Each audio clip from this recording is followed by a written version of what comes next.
আমার স্বামীর আর আমার এই খাবারটা অনেক পছন্দের, কিন্তু সবসময় খাওয়া হয় না, মাঝে মধ্যে খাওয়া হয়। আসসালামু আলাইকুম, প্রতিদিনের মতন আরেকটা নিউ ব্লগ। তো যাই হোক, আজকে হলো সকালের নাস্তা করব পায়া দিয়ে। আমার আর আমার হাজব্যান্ডের অনেক পছন্দের একটা খাবার, পায়া রুটি দিয়ে, মানে গরুর নেহারি যেটাই বলেন না কেন। তো এটা আজকে সকাল সকাল রান্না করলাম, রান্না করে আজকে খাবো।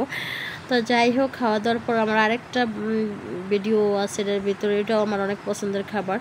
তো এই তো পায়া রান্না করছিলাম সকাল সকাল নাস্তাটা, এখন আজকে বেশ জমে গেছিলো। আমার আর আমার হাজব্যান্ডের অনেক পছন্দের একটা খাবার, মানে আমার কাছে হাড্ডি খুঁটিগুলো ভালো লাগে মাংস থেকে। তো যাই হোক, এগুলো আজকে রান্না করতেছিলাম, রান্না করে সকাল সকালে বৃষ্টির দিনে খাওয়া দাওয়া করলাম। খাওয়া দাওয়া করে সুন্দর করে দেখেন এত মজা হয়েছিল, মানে অনেক মজা হয়েছিল। পায়াগুলো ছোট ছোট করে পিস করে কাটছিল, এত মজা লাগছিল, হাড্ডি হুড্ডি সব খাওয়া গেছে।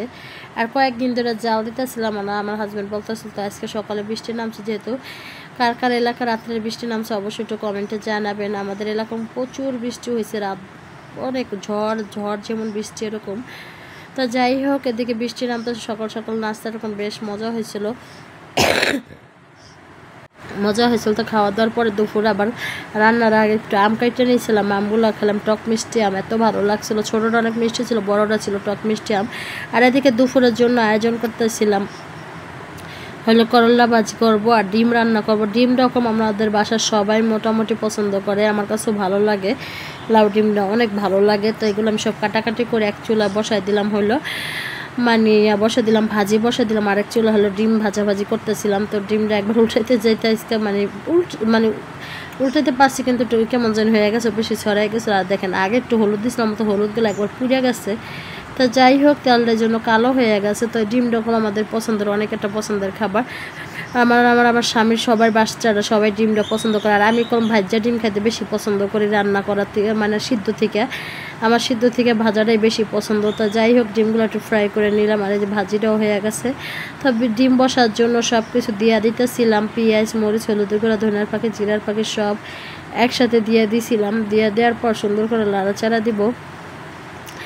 তো লাড়াচাড়া দিয়ে সুন্দর করে উঠাই নিব, মানে কষাই নিতেছিলাম, একটু পানি বেশি পড়ে গেছে, তো অনেক টাইম লাগছে কষাইতে লেগে। তো একটু কষাইয়ে ভালো করে পেস্টটা একবার নরম হওয়ার আগ পর্যন্ত, পরে দিয়ে দিলাম কাঁচামরিচ আর টমেটো। আর টমেটো ধনিয়া পাতা কলম আমার সবসময় দেখেন অনেক আপুরা বলেন কলম এত দামি টমেটোর কাঁচামরিচ ধনিয়া পাতা সবসময় না দিলেও হয়, আর আমি হলো সবসময় হয়তো অল্প দিই এখন, আগে যেমন সিজনের সময় একটু বেশি দিই, আর এখন দিই অল্প। তো লাউগুলো ছোটো ছোটো করে কাটতে নিয়েছিলাম ডিম দেওয়ার রান্নার জন্য।